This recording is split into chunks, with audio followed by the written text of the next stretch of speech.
Coming up on NonStop Local at 4:30, a car jumps a bridge in a wild chase with Seattle police. Details of that chase, as you can see, it's all caught on camera. Republican lawmakers sent a letter asking for rural health care money. Why? They're asking Health and Human Services to be fair, even for Democratic-led states. And Jimmy Kimmel back on the air tonight after a week-long suspension. Why two broadcast groups will not be showing him on their ABC stations. Corey Howard and Leslie Lowe with content that connects our community. You're watching NonStop Local KHQ at 4:30. Well, Jimmy Kimmel Live is set to return to airwaves tonight after an announcement yesterday, but not all ABC-owned stations will be showing it. Good afternoon. I'm Morgan Ashley in for Corey Howard today. It ends a nearly week-long suspension. Disney, ABC's parent company, says its decision was made to cool tensions over Kimmel's comments following the assassination of Charlie Kirk. Maribel Gonzalez reports. Our long national late nightmare is over, because Disney announced that Jimmy Kimmel Live will return to air. Jimmy Kimmel Live will be back on ABC tonight, but not in every market. Sinclair and Nexstar, two major local TV station owners that played a pivotal role in the show's suspension, say they will continue to preempt Kimmel locally. I think they're on wrong footing. I think they're acting a little too high and mighty to try to dictate the situation here. The Kimmel controversy erupted after conservatives criticized the host's monologue. He suggested Charlie Kirk's killer was affiliated with the Make America Great Again movement. Then, Federal Communications Commission Chairman Brendan Carr suggested his FCC could move to revoke ABC affiliate licenses as a way to force Disney to punish Kimmel. I saw there was a letter from some Senate Democrats that said the FCC threatened to revoke the license of Disney and ABC if they didn't fire Jimmy Kimmel, and that did not happen in any way, shape, or form.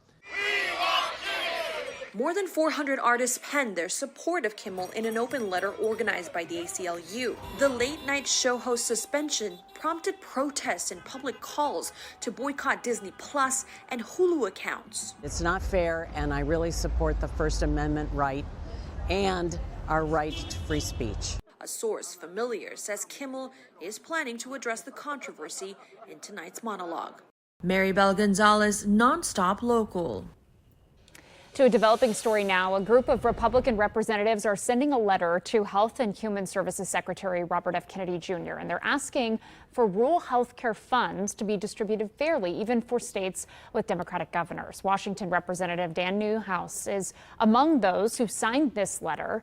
The money from the Rural Health Transformation Fund will be split into two parts, half distributed equally to each state and the other half distributed based on decisions made by Dr. Mehmet Oz. The letter urges the department to distribute them to less populated communities with the greatest need, no matter their political affiliation. The Moscow School District joining a lawsuit challenging the legality of House Bill 93. That bill was adopted by state lawmakers earlier this year as the Idaho Parental Choice Tax Credit. That allows tax credits for private school tuition, which some board members believe could financially impact public schools by diverting funds. The school district's attorney told board members the legislation could lead to reduced enrollment as it provides incentives for private schooling and homeschooling. I'm feeling like this is a little bit outside of our wheelhouse, and again, worried about in today's climate what the blowback or interpretation of our moving forward on this might be.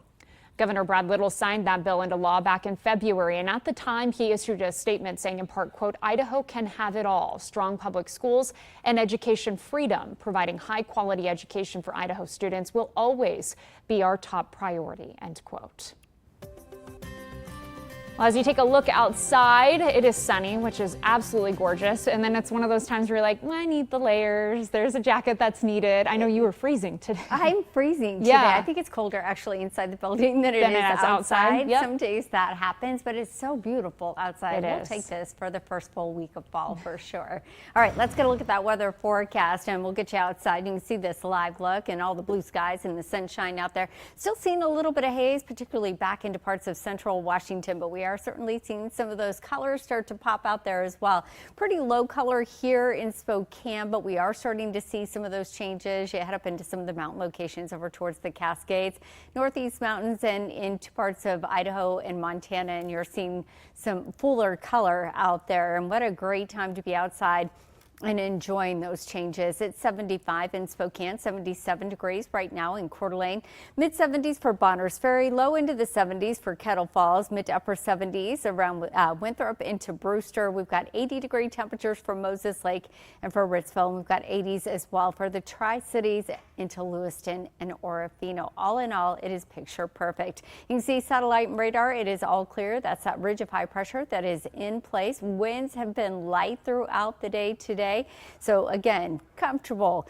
Overnight lows tonight, well, they'll dip back down into the 30s around the northern mountains. Not quite as chilly as what we saw last night. We'll be at 36 in Colville, 38 degrees in Troy and Libby. We've got mid to upper 40s, low 50s between Spokane, the Palouse over towards Coeur d'Alene, and then mid to upper 40s and 50s in central Washington. Now, we finish up the week pretty well. We've got some winds that are set to kick up on Thursday. We'll talk a bit about that as well as the changes on the way in the 7-day in just a few minutes. Morgan? All right, sounds good. Thanks so much, Leslie. An unsteady trading session today after Federal Reserve Chair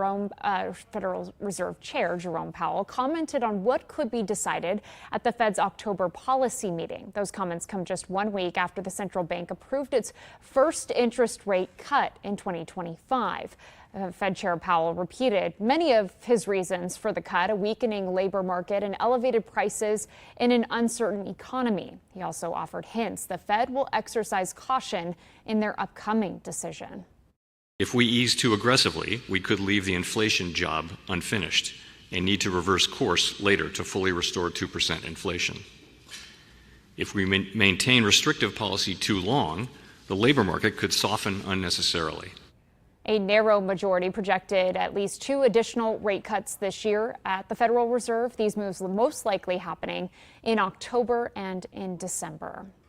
For those interested in taking advantage of the electric vehicle tax credit, the time is running short. Under the new federal spending and tax package, the $7,500 tax credit for EV buyers ends October 1st.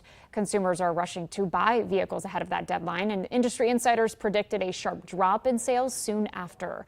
However, a Cox Automotive survey found most buyers who want an EV would still purchase it without the credit. Well, 2 golfers today played 72 holes or 4 rounds in just 1 day to raise money for a great cause. Pete Scholler and Jason Johnson hit the course to support Purple Heart Homes. Their goal is to raise funds for aging veterans and veterans with disabilities. Purple Heart Homes helps these vets by installing things like an accessible shower or ramp they might otherwise not be able to afford. Several guest golfers joined them throughout the day in hopes of meeting their daily goal of $1,000. Scholler hinted he might even host the event again to support the cause. If you want to donate to help support Purple Heart Homes, you can scan the QR code right there on your screen. You can also go to purplehearthomesusa.org. Well, still to come here on NonStop Local at 4:30. Yesterday was the first day of fall. That means fall collections are rolling out. A look at the latest spooky cups from Starbucks. And then pets in politics. Everything from dogs to a goat elected into office on National Pets in Politics Day. That is a day.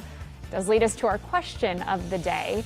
If your pet was elected, which government office would it hold? Scan the QR code on your screen or go to khq.com/vote. We want you to participate and let us know on our Facebook page. You can also jump on mine as well. We'll be right back.